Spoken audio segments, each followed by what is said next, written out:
Hello बच्चों, राधे राधे। आइए आज हम आपको कुछ बताते हैं डायनासोर के बारे में। डायनासोर और पक्षी का क्या रिश्ता है, इसके बारे में विस्तार से जानते हैं। बच्चों, तुमने कार्टून या फिल्मों में डायनासोर देखे होंगे। तुमने देखा होगा कि पहले डायनासोर के पंख थे और वे उड़ते भी थे। मगर यह भी जानते हो, पक्षियों का विकास भी उन्हीं से हुआ है। तुम सभी ने डायनासोर का नाम सुना है, लेकिन शायद तुम्हें इस बात का पता नहीं होगा कि पक्षी दरअसल डायनासोरों के ही वंशज हैं।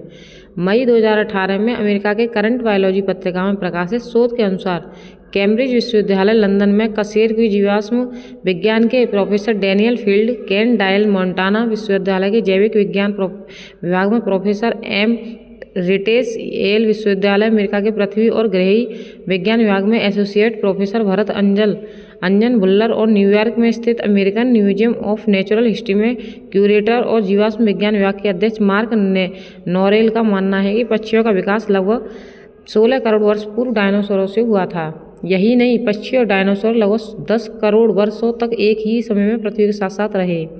पक्षियों की उत्पत्ति डायनासोरों के एक खास समूह से मानी जाती है, जिन्हें ड्रोमेओसार कहा जाता है। इन्हें रनिंग लिजर्ड यानी दौड़ने वाली छिपकली भी कहा जाता है। यह पंख वाले थेरोपोड डायनासोरों का समूह था, जिसमें प्रसिद्ध वेलोसिरेप्टर भी शामिल था। लेकिन लगभग 6.6 करोड़ वर्ष पहले, जब तक विशाल क्षुद्रग्रह एस्टेरॉयड पृथ्वी से टकराया, तो ज़्यादातर डायनासोर विलुप्त हो गए। आश्चर्य की बात यह है कि उसी दौर में कुछ पक्षी जीवित बच गए। पक्षियों के विकास का अध्ययन करने वाले ये वैज्ञानिक इसे एक जासूसी कहानी की तरह देखते हैं। वे जीवाश्मों, चट्टानों, पृथ्वी के प्राचीन इतिहास से जुड़े सुरागों को जोड़कर यह समझने की कोशिश कर रहे हैं कि पक्षी कैसे बचे। फिलहाल उनके पास कुछ मजबूत विचार हैं, लेकिन कोई पक्का जवाब नहीं। दांत न होना बना वरदान। आज पक्षियों के दांत नहीं होते, उनके पास चोंच होती है जो अलग अलग आकार और बनावट में मिलती है। लेकिन डायनासोर काल में कई पक्षियों के दांत हुआ करते थे, जबकि कुछ बिना दांतों के भी थे।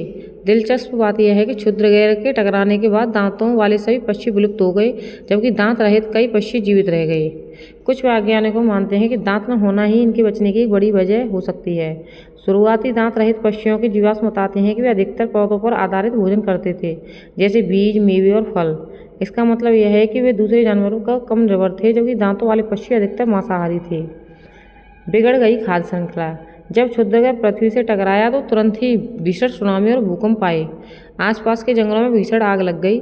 इसके बाद महीनों तक वायुमंडल में धूल और राख छाई रही, जिससे सूर्य का प्रकाश पृथ्वी तक ठीक से नहीं पहुंच पाया।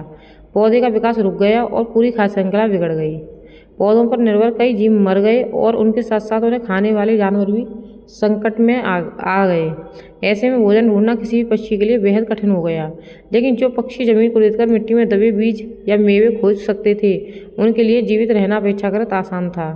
शायद यही छोटा सा फर्क उनके अस्तित्व को बचाने में निर्णायक साबित हुआ। विज्ञान की खोज जारी है। हालांकि यह भी संभव है कि दांत न होना ही अकेली वजह न हो। पर्यावरण के अनुकूल शरीर का मोटा आकार, उड़ने की क्षमता भी इसमें भूमिका निभा सकती है। फिलहाल यह रहस्य पूरी तरह से सुलझा नहीं है। बच्चों, डायनासोर के बारे में और उनसे पक्षियों का क्या रिश्ता है, इसके बारे में ये जानकारी आपको कैसी लगी, कमेंट के माध्यम से ज़रूर बताएं। धन्यवाद।